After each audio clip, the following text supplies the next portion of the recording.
سلام کا جواب دیا۔ سلمان نے کہا یا علی، یہ آپ سے سوال پوچھنا چاہتا ہے۔ امام علی علیہ السلام نے فرمایا جانتا ہوں، تیرا سوال یہ ہے نا، کیا اللہ دوسرا اللہ بنا سکتا ہے؟ یہودی حیران ہو گیا اور سوچنے لگا جو سوال جانتا ہے وہ یقیناً جواب بھی جانتا ہوگا۔ کہا جی یا علی۔ امام علی علیہ السلام نے فرمایا بے شک اللہ ہر شے پہ قادر ہے، وہ ایک نہیں 1000 اللہ بنا سکتا ہے، لیکن وہ جتنے بھی بنائے گا خالق وہی رہے گا، وہ سب مخلوق کہلائیں گے۔ اتنے میں امام علی علیہ السلام نے کلمہ پڑھا۔ اس کلمے کا سننا تھا، اس یہودی نے بھی کلمہ پڑھا اور دار اسلام میں داخل ہو گیا۔ کچھ وقت گزرنے کے بعد تو کچھ یہودیوں نے یہ چاہا کہ کچھ ایسے سوال بنائے جائیں جس کا جواب امام علی کے پاس نہ ہو، اور کوئی ایسا بندہ بھی ڈھونڈتے ہیں جو علی سے ایسا سوال کرے کہ علی سوچ میں پڑ جائے۔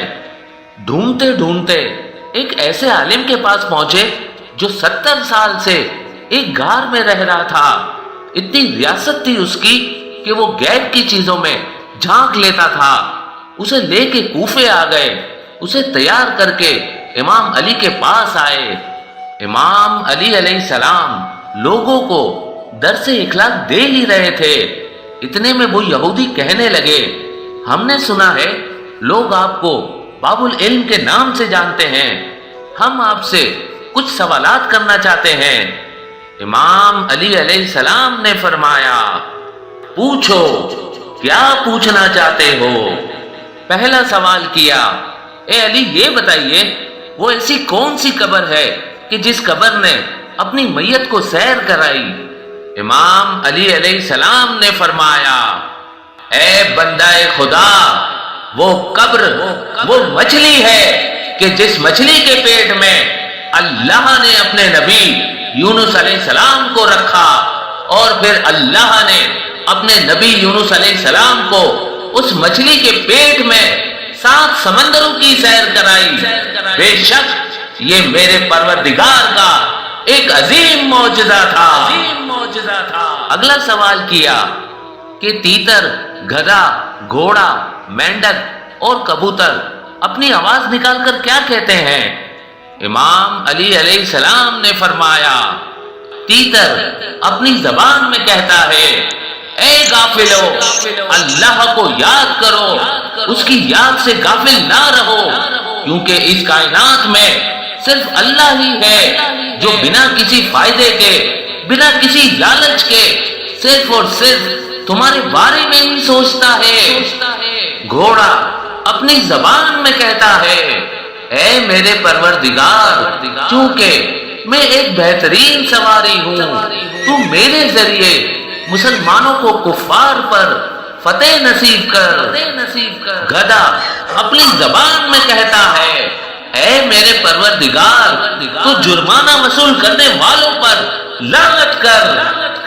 مینڈک اپنی زبان میں کہتا ہے پاک و منزہ ہے وہ ذات کہ جس کا ذکر سمندروں کی گہرائیوں میں بھی کیا جاتا ہے۔ اور کبوتر اپنی زبان میں کہتا ہے اے میرے پروردگار، تو محمد و آل محمد کے دشمنوں پر لعنت کر، تو رسوا کر انہیں جنہوں نے میرے نبی اور میرے نبی کی آل پہ ظلم کیا۔ اگلا سوال کیا اے علی یہ بتائیے بیل جانور کی نظریں ہمیشہ زمین کی طرف ہی کیوں جھکی رہتی ہے؟ یہ جانور آسمان کی طرف کیوں نہیں دیکھتا؟ امام علی علیہ السلام نے فرمایا جب اللہ کے نبی موسیٰ علیہ السلام کی قوم نے اللہ کا انکار کیا اور اللہ پر ایمان نہ لائے تو وہ قوم حضرت موسیٰ علیہ السلام سے کہنے لگی کہ اے موسیٰ دیکھ ہمارے پاس بھی ہمارا خدا ہے۔ تو وہ قوم اس جانور کی عبادت کرنے لگی اور اسی جانور کو اپنا خدا ماننے لگی۔ لیکن افسوس کہ اس وقت کے انسانوں نے اتنے عظیم رب کے ہوتے ہوئے اس بات کی حیا تک نہ کی کہ وہ ایک جانور کی عبادت کر رہے ہیں، لیکن اللہ نے اس جانور میں اتنی حیا رکھی کہ اس جانور نے اپنی حیا کے مارے آج تک آسمان کی طرف اپنا رخ نہیں کیا۔ اسی وجہ سے وہ جانور کہتا ہے، اے میرے پروردگار، تیرے بندوں نے تیری ہی جگہ پہ مجھ بے زباں جانور کو اپنا خدا بنا لیا۔ اے میرے پروردگار، ان انسانوں کی اس غلطی کی وجہ سے میری غیرت، میری حیا مجھے یہ گوارا ہی نہیں کرتی کہ میں اتنے عظیم رب کی طرف دیکھ سکوں۔ اسی وجہ سے ہی بیل جانور آسمان کی طرف نہیں دیکھتا۔ اگلا سوال کیا، اے علی یہ بتائیے ساتوں آسمانوں کے نام کیا کیا ہے اور ان کا رنگ کس طرح کا ہے؟ امام علی علیہ السلام نے فرمایا، اللہ نے اس کائنات میں 7 آسمانوں کو پیدا کیا ہے۔ پہلے آسمان کا نام رافی ہے۔ اللہ نے اس پہلے آسمان کو پانی اور دھوئیں کو آپس میں ملا کے پیدا کیا۔ دوسرے آسمان کا نام کیدوم ہے۔ اس آسمان کا رنگ تانبے کے رنگ کی طرح کا ہے۔ تیسرے آسمان کا نام معروم ہے۔ اس آسمان کا رنگ برنی رنگ کی طرح کا ہے۔ چوتھے آسمان کا نام ارکلون ہے۔ اس آسمان کا رنگ چاندی کے رنگ کی طرح کا ہے۔ پانچویں آسمان کا نام کیفون ہے۔ اس آسمان کا رنگ سونے کے رنگ کی طرح کا ہے۔ چھٹے آسمان کا نام الروس ہے۔ اس آسمان کا رنگ یاقوت کے رنگ کی طرح کا ہے۔ اور ساتویں آسمان کا نام اوجاما ہے، اور اس آسمان کا رنگ سفید موتی یعنی کہ نور کی طرح کا ہے۔ اگلا سوال کیا، اے علی یہ بتائیے کہ میراث میں مرد کو 2 حصے اور عورت کو صرف 1 حصہ ہی کیوں دیا جاتا ہے؟ امام علی علیہ السلام نے فرمایا، اللہ نے حضرت آدم علیہ السلام اور بی بی حوا کے لیے جب جنت کو بنایا تو اس وقت جنت میں صرف 3 دانے تھے، تو ان 3 دانوں میں سے 1 دانہ بی بی حوا نے کھا لیا اور باقی 2 دانے حضرت آدم نے کھا لیے۔ بس اسی دن سے اللہ نے یہ ارادہ کر لیا کہ وراثت میں مرد کو 2 حصے اور عورت کو 1 حصہ دیا جائے گا۔ اب یہودی پریشان ہونے لگے کہ علی کے پاس تو ہمارے ہر سوال کا جواب ہے، اب یہ اپنی آخری چال کی طرف بڑھے کہ اب ہم یقیناً کامیاب ہو جائیں گے۔ اس نے اس یہودی کو آگے کیا، کہا کہ اب تو سوال کر۔ اس یہودی عالم نے علم کے تکبر سے بھرپور لہجے میں کہا، اے علی، آپ کوفے کے لوگوں کو سوالوں کے جواب دیتے ہیں، میں چاہتا ہوں آپ مجھ سے سوال کرو، میں آپ کو جواب دوں گا۔ امام علی علیہ السلام نے مسکرا کے فرمایا، اکیلا تو ہی جواب دے گا یا وہ بھی آئیں گے جو تجھے لے کے آئے ہیں؟ وہ یہودی کہنے لگا، میں آ گیا ہوں، کسی اور کی ضرورت نہیں، آپ سوال کریں، میں جواب دوں گا۔ امام علی علیہ السلام نے اپنے ہاتھ کی مٹھی بند کی اور پوچھا، بتا مٹھی میں کیا ہے؟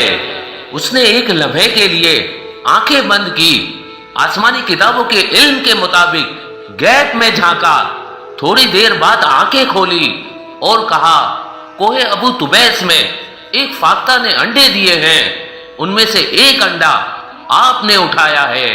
سب کی نظریں امام علی علیہ السلام کے ہاتھ پر تھیں، دیکھے کہ کیا نکلتا ہے۔ امام علی علیہ السلام نے ہاتھ کو کھولا تو فاختہ کا انڈا تھا۔ وہ لوگ یہودی کو دیکھ کر خوش ہونے لگے کہ اب ہمیں علی کی ٹکر کا بندہ ملا ہے۔ اتنی دیر میں امام علی علیہ السلام اس یہودی کے پاس آئے اور اس کے سینے پر ہاتھ رکھ کے کہا، اللہ نے ابھی تک وہ ماں پیدا ہی نہیں کی جو ایسا بیٹا جنے جو علی کے مقابلے پہ آ کے کھڑا ہو جائے۔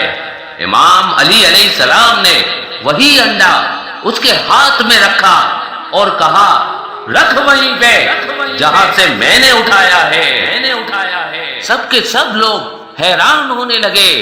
اتنا کہنا تھا، یہودی شرمندہ ہوا اور واپس جانے لگا۔ یہودی آیا ہے اور یہودی ہی جا رہا ہے، ایسا ہو ہی نہیں سکتا کہ علی اپنا آپ منوائے اور اللہ نہ منوائے۔ امام علی علیہ السلام نے فرمایا واپس آ، اب آ ہی گیا ہے تو اب مجھے بھی کچھ بتا۔ یہودی نے کہا جی پوچھئے یا علی۔ آپ نے فرمایا یہ جو تو جواب دے دیتا ہے یہ علم کہاں سے لیا ہے؟ اس نے کہا یا علی ریاست کی ہے میں نے۔ آپ نے فرمایا تو نے اپنا نفس مارا ہے۔ جی مارا ہے۔ کیا کرتا ہے اس نفس کو مارنے کے لیے؟ نفس جس چیز کے لیے مجھے کہتا ہے یہ کام کر میں وہ نہیں کرتا۔ میں نفس امارہ کے پیچھے نہیں چلتا۔ کلمہ نہ پڑھتے ہوئے بھی میں نفس مار کے ریاست کی اس منزل پہ پہنچ گیا ہوں کہ میں غیب کی چیزوں سے واقف ہوں۔ امام علی علیہ السلام نے فرمایا اچھا تیرا نفس جو تجھے کہے وہ تو نہیں کرتا؟ اس نے کہا بالکل نہیں کرتا۔ آپ نے فرمایا تیرے مسلمان ہونے کے لیے تیرا نفس کیا کہتا ہے؟ وہ کہنے لگا نہ ہو۔ آپ نے فرمایا پھر ہو۔ وہ قدموں میں گرا اور امام علی علیہ السلام نے کلمہ پڑھا۔ اس کلمے کا سننا تھا، اس یہودی نے بھی کلمہ پڑھا اور کہنے لگا یا علی آپ نفس سے کیسے واقف ہو؟ امام علی علیہ السلام نے فرمایا انا نفس اللہ، میں وحدت کا روپ ہوں، میں توحید کی پرچھائی ہوں، میں اللہ کا چھپا ہوا راز ہوں،